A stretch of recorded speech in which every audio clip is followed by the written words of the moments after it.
¿Cómo están? Muy buena tarde, bienvenidos a esta serie de pláticas que estamos teniendo el día de hoy, 22 de abril del año de la pandemia, 2020. Bueno, pues ya vamos para 18 sesiones, con mucho gusto poderlas compartir con ustedes, pero también está más para ir viendo cuántos días llevamos en cuarentena y así que nada de andar saliendo, quédense en casa, por favor, hagan ese gran sacrificio y nosotros, quienes de alguna manera podemos platicar algunos temas de interés, pues estaremos haciendo este esfuerzo para poder estar gustosamente con ustedes todos los días hasta que esto se normalice. Y bueno, pues vamos a continuar con este recorrido de la cuestión criminológica y la cuestión del proceso penal, de la verdad. Y bueno, pues ya ven que salen muchos temas bastante interesantes en este recorrido que estamos haciendo. Estamos finalizando el siglo XVII, un siglo muy relevante por todas las cosas que han ocurrido y bueno, pues la historia está llena de eventos espectaculares, y cuando hacemos un recorrido con la guía del ámbito penal, del ámbito del poder punitivo, el estudio de la historia se pone todavía mucho más interesante. Eh, Platicamos el día de ayer eh, el tema de las galeras, la locura, el tema de la Bastilla, los virreyes en la Nueva España, varias anécdotas de ellos. Y quizá creo que olvidé hacerles una recomendación. Creo que no les platiqué de Molière, este gran dramaturgo francés. Creo que de él no les platiqué, pero bueno, pues se me pasó. Les recomiendo mucho leerlo, sus obras o ver las puestas en escena de Molière. Les voy a poner unos posts aquí cuando sube el video, ahí les voy a poner algunas cosas que espero les puedan resultar de interés. Eh, el final del siglo XVII nos va a presentar estos escenarios. Vamos primero a Europa y luego nos vamos al continente americano, para hablar de la parte final del siglo XVII. Por cuanto hace a Europa, um,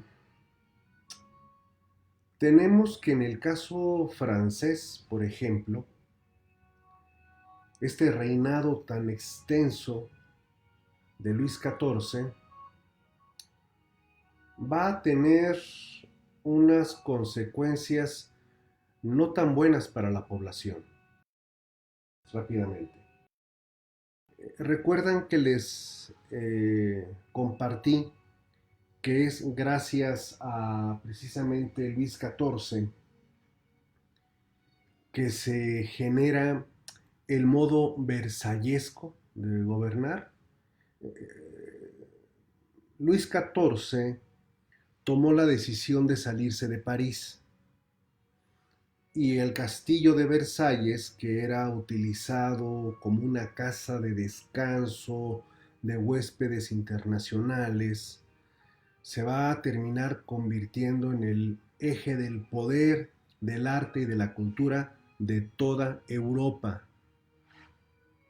Entonces, en Versalles se invierte mucho dinero, demasiado, para poderlo convertir en el palacio impresionante y majestuoso que es. Los jardines, la música de cámara, los bailes que se hacían de manera constante, imponen un estilo de vida que va a marcar a la élite europea. Luis XIV lo hace para su propio, para su propio placer, porque recordemos, como lo he insistido, Luis XIV es el arquitecto del Estado moderno, absolutista, la concentración total del poder. El haber remodelado Versalles afectó fuertemente las arcas públicas de Francia, y quienes van a sufrir el impacto, como suele suceder, es la población, es el pueblo, que va a mostrarse inconforme por la situación de pobreza, la etapa de hambruna, que ya pasaron la primera en el siglo XVII, y van a advertir una especie de distanciamiento entre el político, la élite real y la población. Entonces se va a comenzar a incubar una sensación de injusticia, una sensación de reproche en los sectores sociales vulnerables de la Francia de aquel tiempo. A contrapartida, las élites europeas que comienzan a asistir a Versalles, en muchas ocasiones al término de guerras, a reconocer la ampliación del poderío de Luis XIV, pues se quedan maravilladas con la majestuosidad de Versalles. Y la élite local francesa tiene que gastar mucho dinero en sus trajes, por las constantes reuniones que hay. Entonces, pues no van a ir con el mismo traje que fueron antier. Y esto va a motivar, por un lado,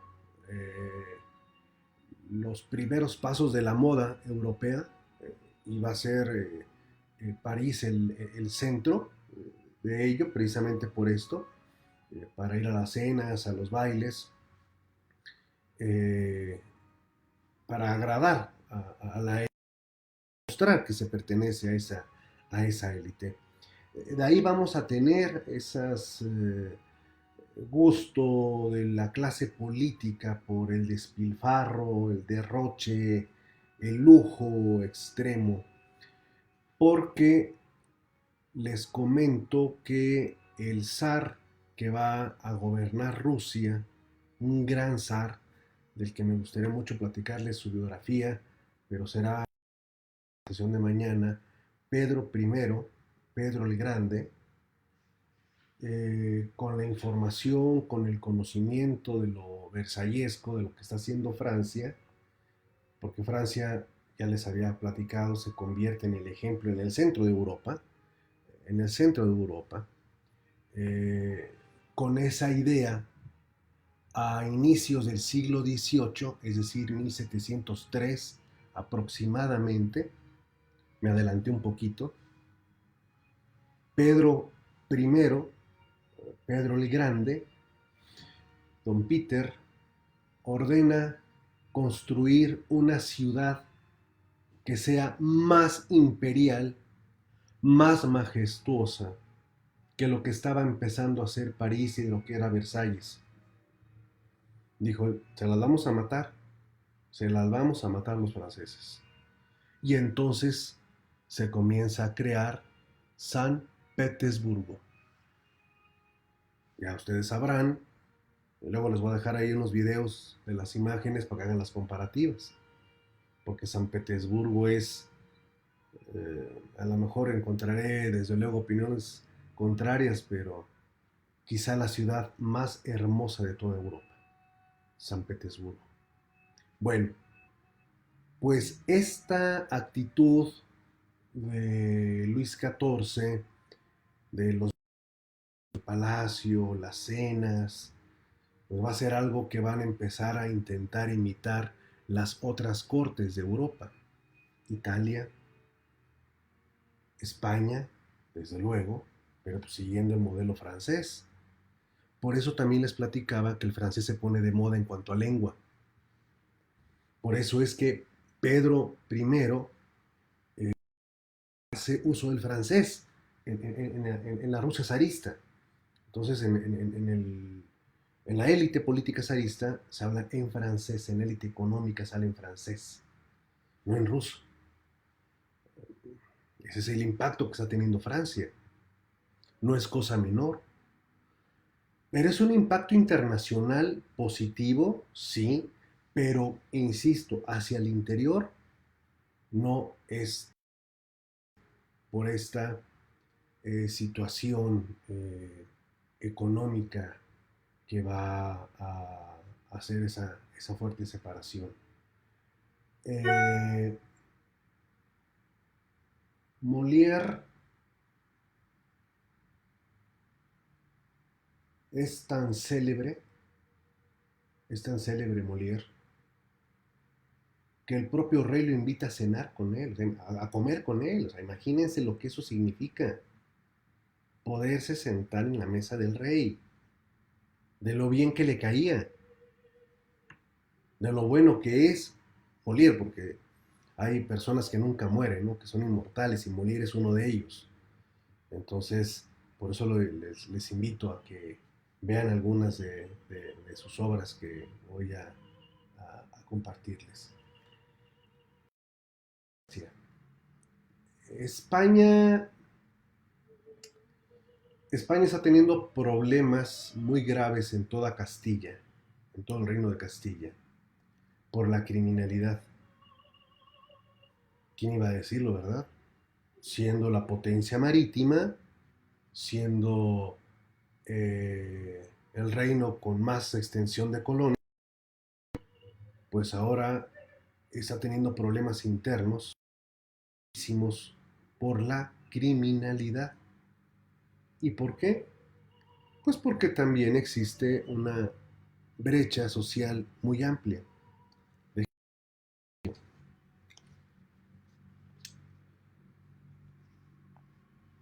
Estamos hablando del siglo XVII.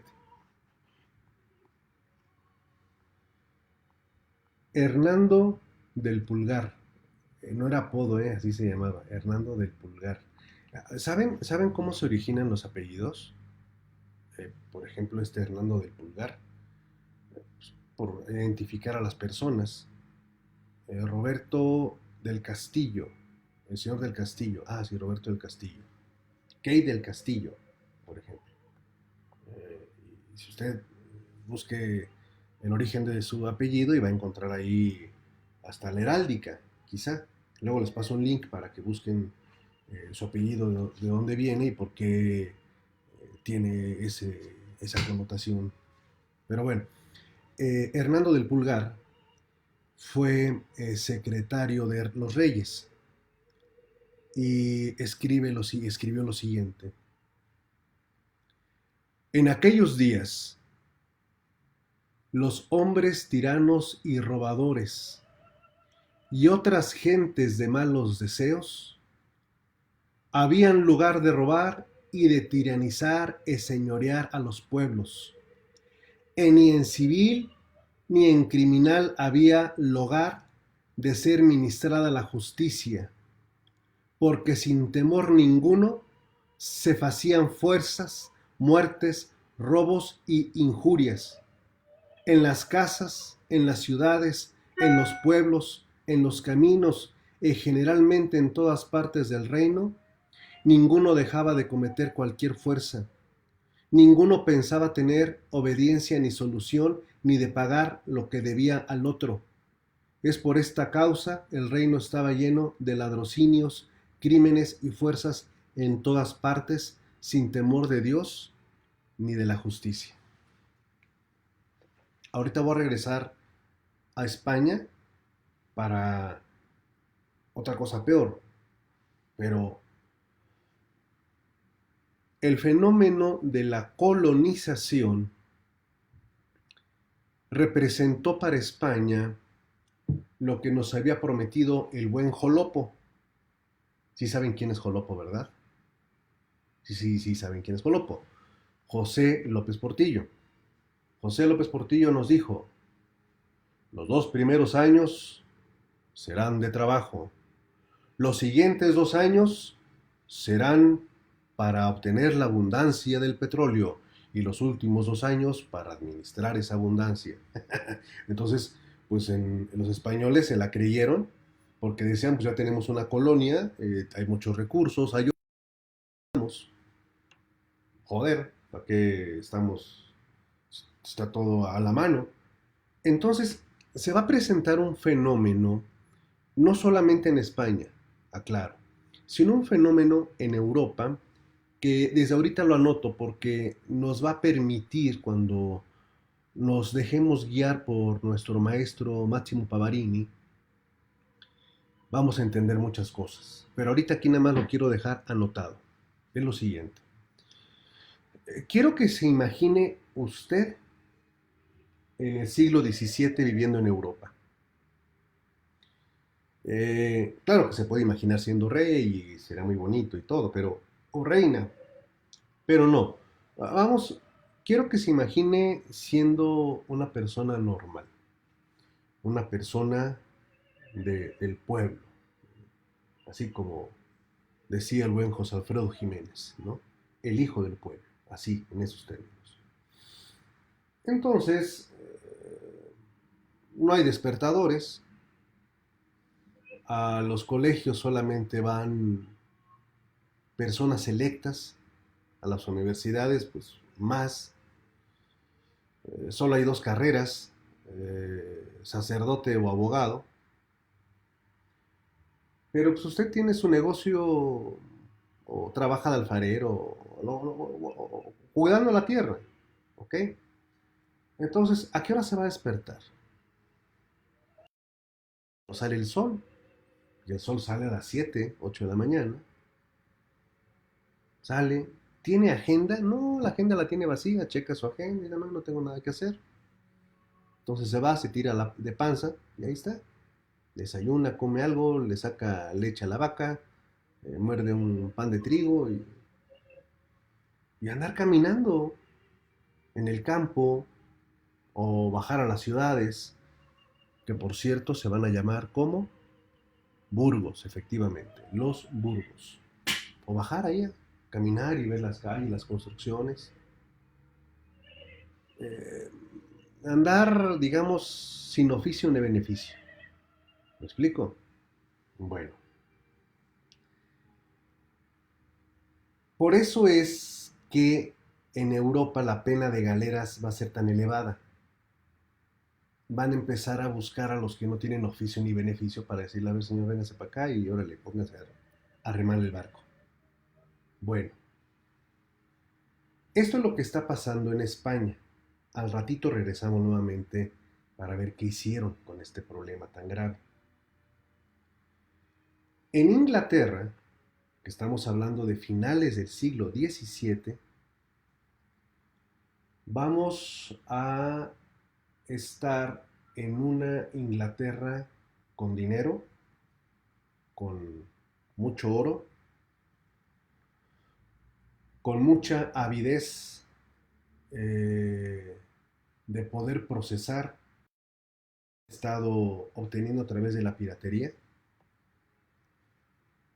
Y aquí vamos a tener a un extraordinario filósofo político, John Locke. John Locke. Tenemos en el ámbito filosófico hasta ahorita dos corrientes. Una que dice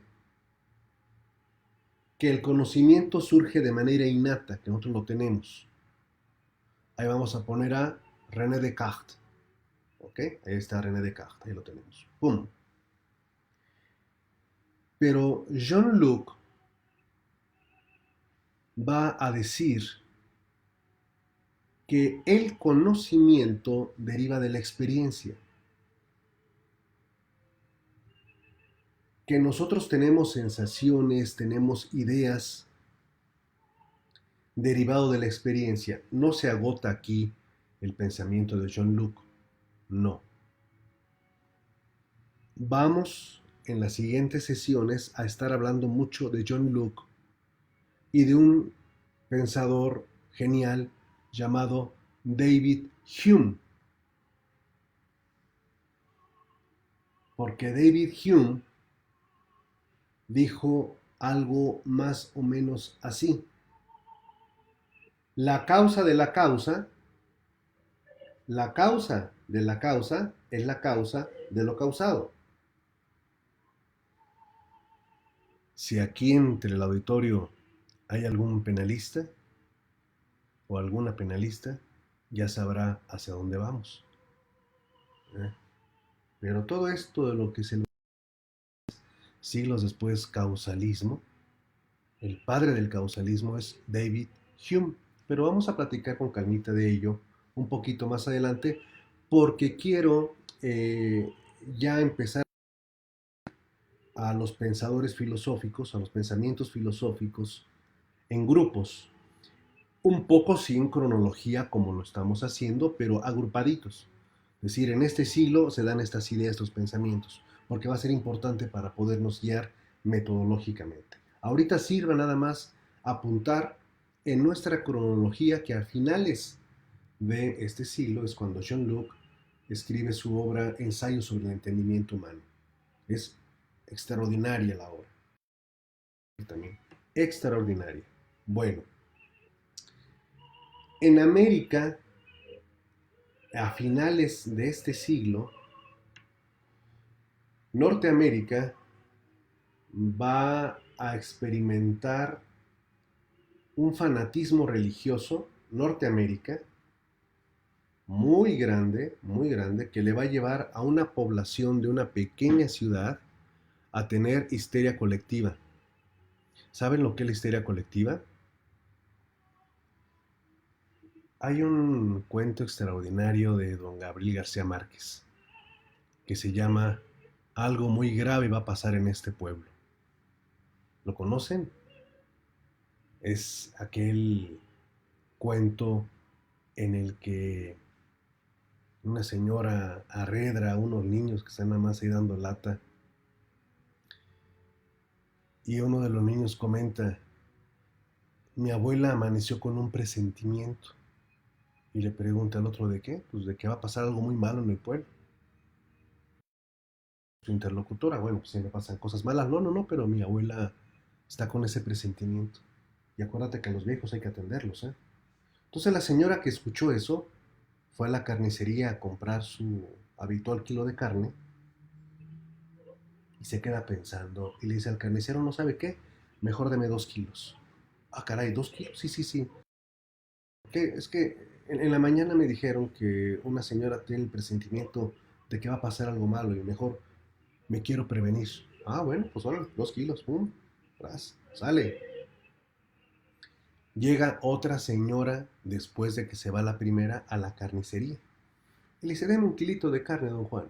Ah, no, don Javier Solís, pues claro, pues era el que despachaba la carnicería. Y le dice a Javier Solís: oiga, debería de llevarse 2, ¿eh?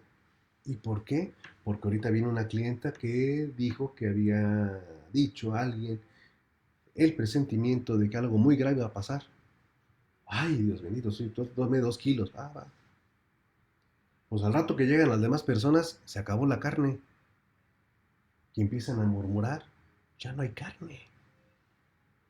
Y entonces el rumor circular, dicen: ya ven, es que es cierto. Entonces el carnicero dice: ya, tienen razón, algo va a pasar, mi changarro, vámonos. Y empieza a pasar todo eso en el pueblo. Y entonces ya todos espantados de que algo iba a pasar, no sabían qué, pero algo iba a pasar, pues empiezan a dejar sus casas. Vámonos del pueblo, vámonos, porque eso se va a poner feo. Salen y ven que otros vecinos están haciendo lo mismo. Entonces ahí van saliendo con sus cosas, cargando, corriendo, y de repente una señora una señora que había salido le dice a los hijos, espérame tantito, espérame, sea lo que vaya a pasar, yo no voy a permitir que se queden con mi casa. Se regresa y echa lumbre, o sea, la gasolina y ándele. Y entonces las demás personas ven eso y empiezan también a quemar. Entonces ya todos salen despavoridos, gritando, y el pueblo se consume. Y el niño de la mañana dice, ¿cuánta razón tenía abuela? Algo grave iba a pasar en este pueblo. Y bueno, ahí está. Esto tiene que ver con el fenómeno de la comunicación, del cual platicaremos en otra ocasión también. Pero a lo que voy de la histeria colectiva, esto pasó en una pequeña población que se llama Salem. Salem. El fanatismo religioso les hizo tener visiones y empezaron a acusar de brujerías a vecinas con las que tenían broncas, porque le habían bajado el marido, le andaban coqueteando al novio, ya saben. Y entonces la justicia se empezó a justiciar a quien se le ponía enfrente. Mataron a más de 150 personas. O sea, se les botó la cadena y hay un hecho histórico terrible conocido como los juicios de Salem, que ocurre precisamente a finales del siglo XVII. Y bueno, vámonos a brincar al siglo XVIII, que nos va a abarcar de 1701 a el año 1800. Este es un siglo muy productivo, muy interesante, que vamos a tener que agrupar también los temas porque es bastante información. El siglo XVIII es impresionante en información y vamos a estarlo agrupando metodológicamente en temas, procurando seguir con nuestro orden cronológico, y vamos a estar brincando entre América y Europa. América, sucesión de eventos que se van a dar. Sirvan comentarles que el siglo XVIII va a ser conocido como el siglo de la Ilustración o el siglo de las luces, por toda la evolución de pensamiento que se va a presentar. ¿Se acuerdan lo que les platiqué sobre Versalles, sobre la música, sobre la incipiente ópera? Bueno, en las épocas del siglo X, 8, 7 antes de Cristo, era muy común que a ciertos varones se les castrara. Uh, la finalidad de la castración era para que tuvieran una sinuosidad corporal, que quedaran entre mujer y hombre. Y esta situación los hacía llamativos, sensuales y de los intereses de los reyes de aquella época. Pero aparte de una cuestión onírica, les encontraron una función extraordinaria. Una, hacerse cargo de los harems, porque de esa manera pues, no les iban a picar los ojos. Número dos, los encargaban de gobernar ciertas zonas conquistadas. ¿Por qué hubo reyes como Jerjes, Darío y muchos otros más que les dieron esa clase de poder a los eunucos? Bueno, ¿no hay historiadores que se aventaron el rollo de decir que era por amor? No, ¿cuál amor? Se les daban esas colonias porque sabían que no podían reproducirse y hacer cuestiones hereditarias, es decir, no podían darles el brinco, ¿correcto? No podían salir con una puñalada trapera, pues. Bueno, el eunicismo, lo eunuco, va a volver a tomar una preeminencia en el siglo XVIII, pero para esto que están escuchando, para cantar, para alcanzar notas que ningún tenor, contratenor podía. Entonces, a los bebecitos, a los niños, sobre todo de condiciones vulnerables, económicamente hablando, se les castraba para que pudieran tener fama y sacar a la familia de la pobreza. Sí, sí, sí, o sea, terrible, terrible, terrible, terrible. Pero pues hubo una gran cantidad de castratos eh, famosísimos, y uno de ellos es el que estamos escuchando, que no pertenecía a una familia vulnerable, pertenecía a una familia noble, así chiquita, pero noble, pero chiquito, y aparentemente tuvo un accidente, y del accidente derivó en la castración. El tratamiento del accidente derivó en castración. Y este joven que nació, creo que en Milán, en el norte de Italia, creo, fue enviado con una familia para protectorados, quienes les pagaran sus clases de música, todo, y en honor a ellos tomó su apellido para ponerse su nombre. La familia se llamaba Farinelli y él se autonombró Farinelli. Y Farinelli sedujo a Europa completa. ¿Saben dónde terminó viviendo Farinelli? Iba a hacer un viaje por 3 meses nada más a España. Se quedó a vivir ahí más de 25 años. Bueno, esto es lo que tiene que ver un poco con el arte, con la música. Pero el siglo XVIII va a ser un siglo de amplias carencias económicas. Se incrementa la brecha social. La Nueva España,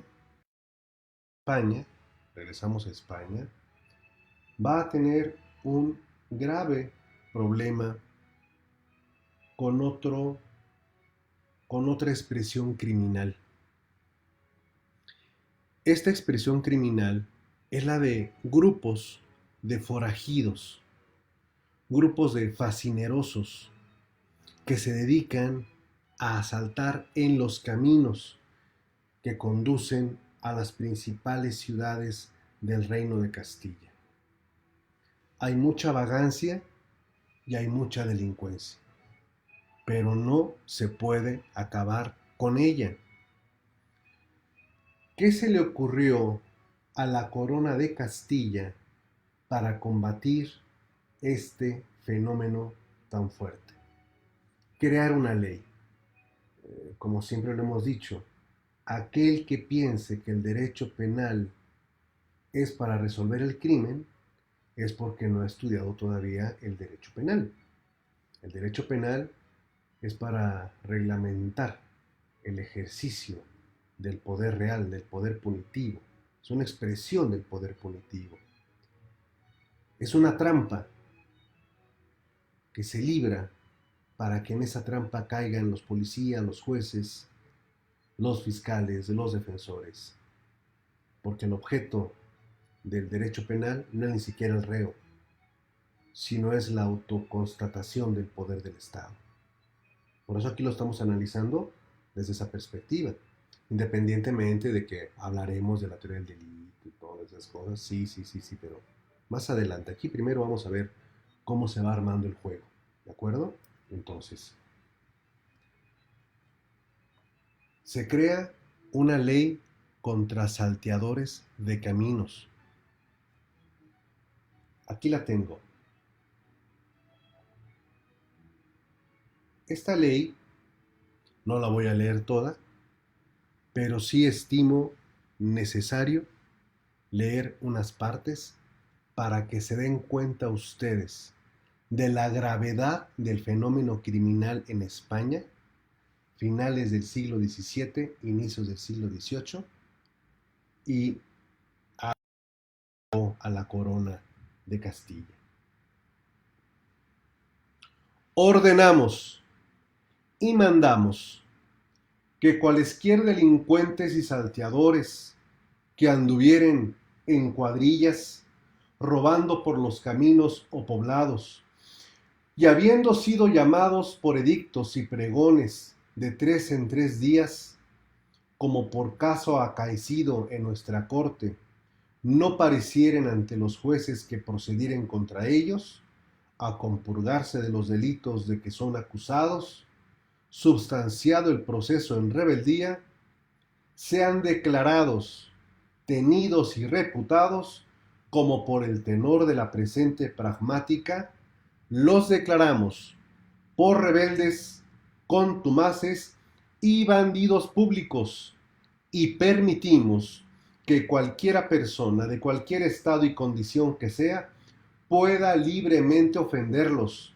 matarlos y prenderlos sin incurrir en pena alguna, trayéndolos vivos o muertos ante los jueces de los distritos donde fueren presos o muertos, y que pudiendo ser habidos, sean arrestados, arrastrados, ahorcados y hechos cuartos, así como los de maciza y cueritos,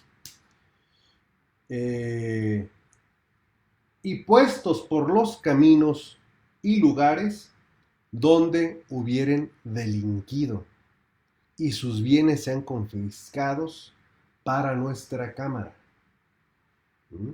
Ese cachitos y órale, que pónganlos en los lugares para que la gente lo vea, como en la Inquisición. Igual. Entonces, ándele, a ponerlos ahí. Ahora,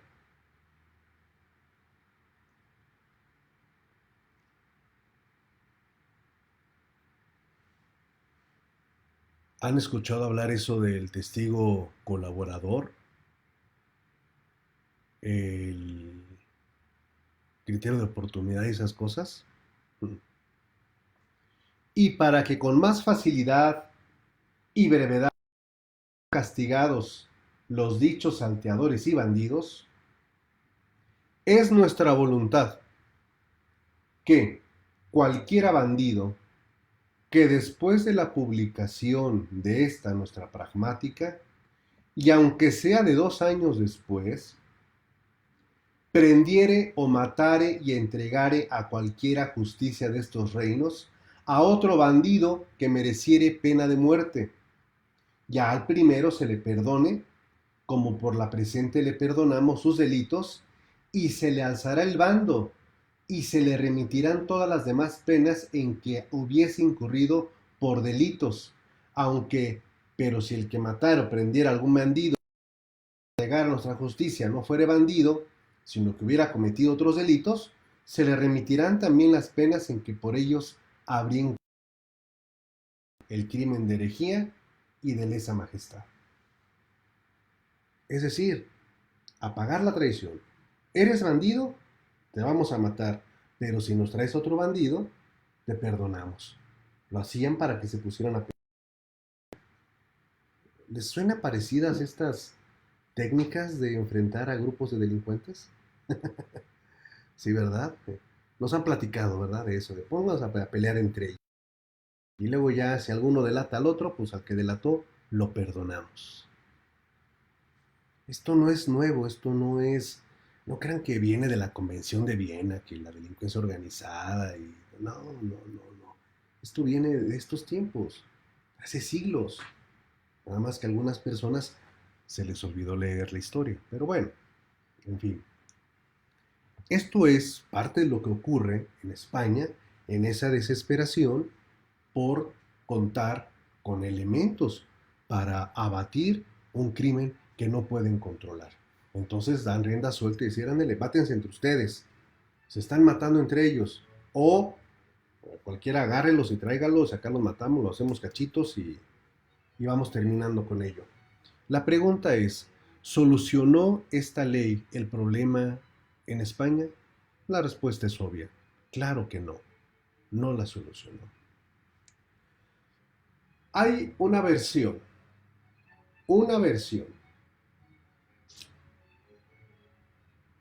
de que tres bandidos españoles dedicados a estos menesteres de salteadores de caminos, ante estas persecuciones,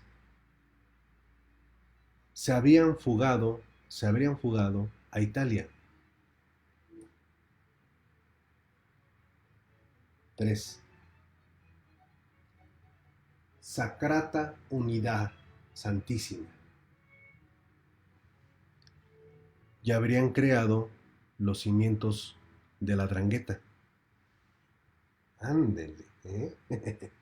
Ya platicaremos de la Drangheta más adelante, porque ahorita todavía se están formando apenas lo que va a ser la auténtica mafia.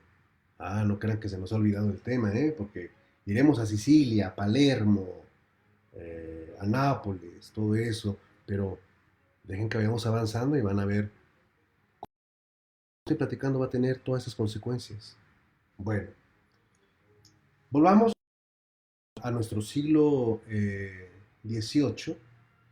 Todavía formalmente no ha iniciado la Ilustración con el inicio del siglo. La Ilustración se va a estimar que va a tener origen a mitad del siglo XVIII, porque se va a dar un movimiento cultural muy importante, de obras, discursos, posicionamientos filosóficos que van a impactar en todos lados. Pero sí considero importante que podamos platicar brevemente de una obra. Una obra que desafortunadamente siempre le viene a pasar lo mismo que al Quijote, ¿no? Todos hablan de él, poco lo han leído completo y menos son los que le han estudiado. Nada más, antes de leer con ustedes un poquito de este libro, porque si no se me pasan los datos.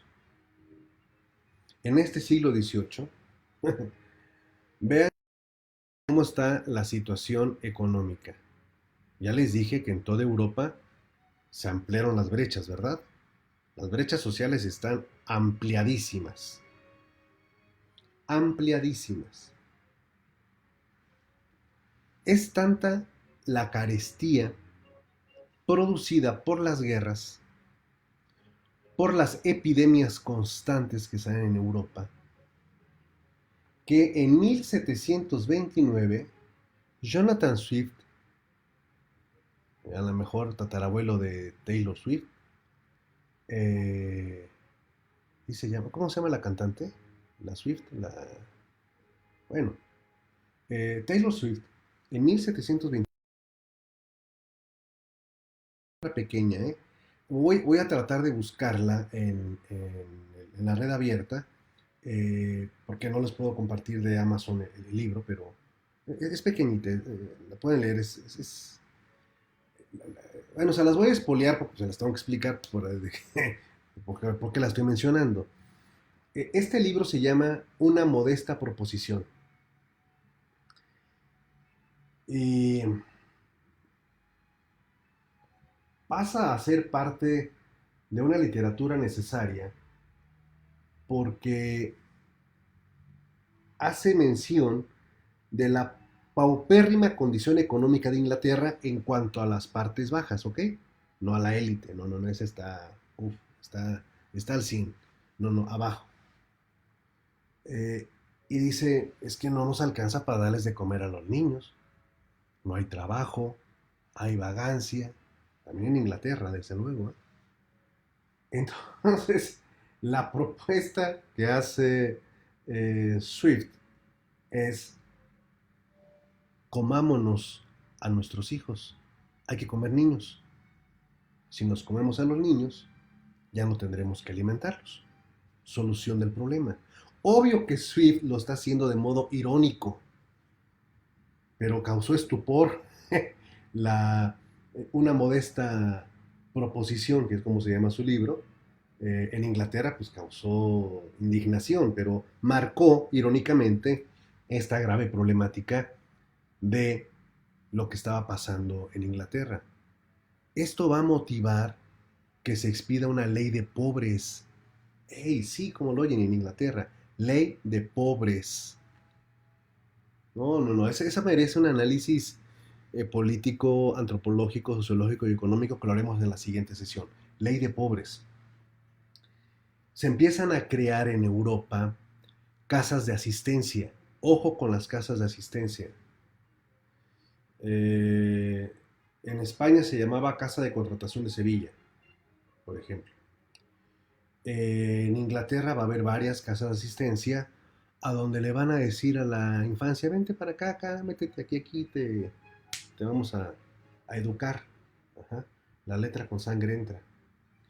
Estas casas de hospicios, casas de pobres, van a ser los primeros antecedentes de un invento que aún no existe, que se llama prisión, cárcel, y que va a surgir en este siglo, y que su surgimiento es por motivaciones políticas, de beneficencia, de política criminal. No, son motivaciones de carácter económico.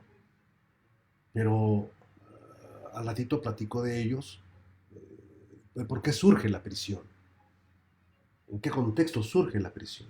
Ahorita nada más se los dejo ahí anotado. El libro que les quiero platicar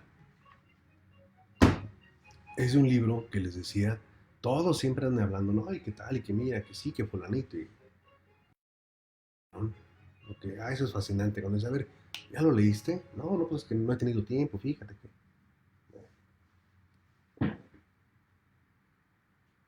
Este es el libro, Montesquieu, El espíritu de las leyes. Cuando uno lo lee,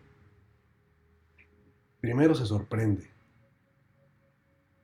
Número dos, dan ganas de decirle a los demás, eh, ¿cómo se les dice a los que, a piratas, a los que se piratean las obras? Sí, ¿verdad? Piratas.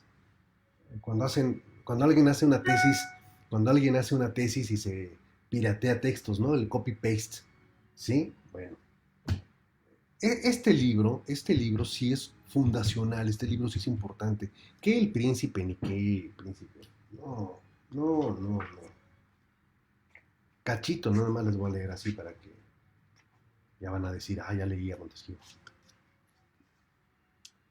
Fíjense lo que dice, fíjense lo que dice Montesquieu. En Roma le era permitido a un ciudadano el acusar a otro. Esto se había establecido según el espíritu de la República, en la que todo ciudadano ha de tener un celo sin límites por el bien público, en la que se supone que todo ciudadano dispone de la suerte de la patria. Las máximas de la República perduraron con los emperadores de ser un género de hombres funestos, una turba de infames delatores. Todos los ambiciosos de alma baja delataban a cualquiera, culpable o no, cuya condena pudiera ser grata al príncipe. Este era el camino de los honores y de la fortuna, lo cual no sucede entre nosotros. Ándale. Nosotros tenemos ahora una ley admirable, y es la que manda que el príncipe tenga en cada tribunal un funcionario que en su nombre persiga todos los crímenes, de suerte que la función de delatar es desconocida entre nosotros. Un funcionario que persiga exclusivamente los crímenes. ¿Va a ser el nacimiento formal de quién? Ah, de ese ente del mal en el que están pensando. La severidad de las penas es más propia del gobierno despótico, cuyo principio es el terror, que de la monarquía o de la república, los cuales tienen por resorte respectivamente el honor y la virtud. En los estados modernos, El amor a la patria, la vergüenza y el miedo a la censura son motivos reprimentes que pueden evitar muchos delitos. La mayor pena de una mala acción es el quedar convicto de ella. Las leyes civiles no necesitan, pues, ser rigurosas. En estos estados, un buen legislador pensará menos en castigar los crímenes que en evitarlos. Se ocupará más en la prevención que en imponer suplicios. Fácil me sería probar que en todos o casi todos los estados europeos las penas han disminuido o aumentado a medida que se está más cerca o más lejos de la libertad. El pueblo romano se distinguía por la probidad. Tenía tanta que muchas veces el legislador no necesitó más que mostrarle el bien para que lo siguiera. Diríase que bastaba darle consejos en vez de ordenanzas y edictos. La experiencia ha hecho notar que en los países donde las penas son ligeras, impresionan a los ciudadanos tanto como en otros países las más duras. Cuando surge en un estado una inconveniencia grave o imprevista, un gobierno violento quiere corregirlo de una manera súbita. Uy, les hablan. Y en lugar de hacer ejecutar las leyes vigentes, establece una pena cruel que enseguida corta el mal.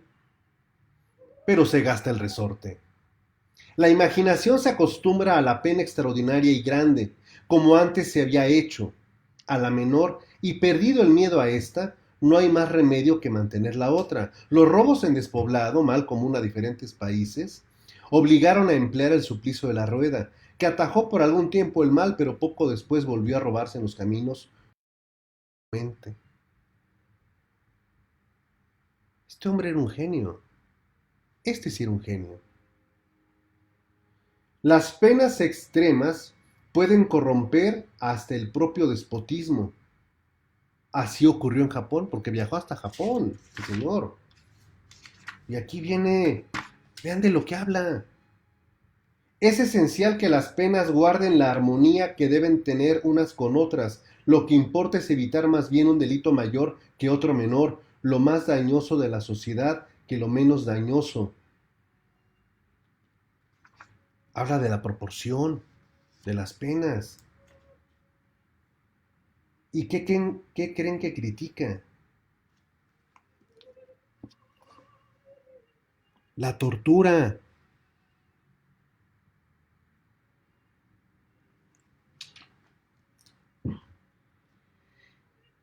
Este libro se publicó en el año 1748.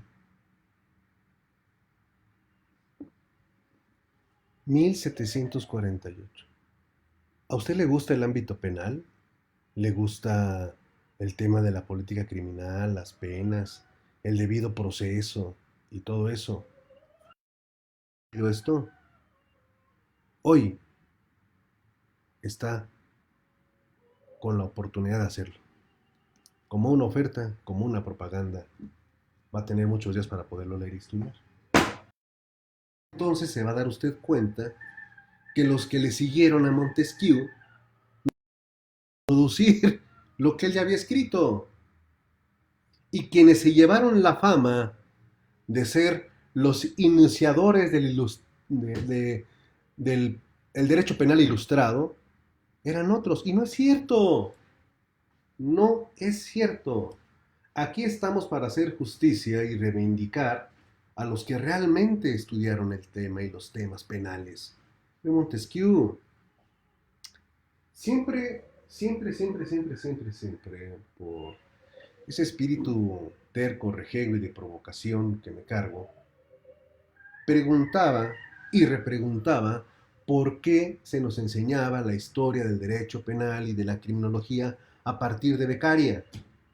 Preguntaba, bueno, ¿y antes de Beccaria no existía el mundo? Alguien tomó la decisión de querernos educar a través de un penalismo ilustrado, dejando detrás todo lo que aquí hemos... ¿Se imaginan cómo se han formado a algunas personalidades a quienes se les dijo, el mundo inició con becaria y cortaron todo lo anterior que aquí hemos platicado? Por algo será, ¿verdad? No, por eso aprovechando esto para descubrir, compartir todo ello. Es un gran libro, léanlo, El espíritu de las leyes. No es solamente el mérito de que dijo, vamos a dividir el poder, no, no, no, aquí está lo bueno. Y como ya me emocioné por ese libro, les mando un abrazo fuerte, les pido que se cuiden, quédense en casa, lean a Montesquieu y mañana continuamos con otros aspectos interesantísimos de este gran siglo que es el siglo de las luces, el siglo del iluminismo. Un fuerte abrazo a todas, a todos. Gracias por seguir ahí y nos vemos mañana en punto de la 1 de la tarde. Que tengan una excelente tarde. Muchas gracias.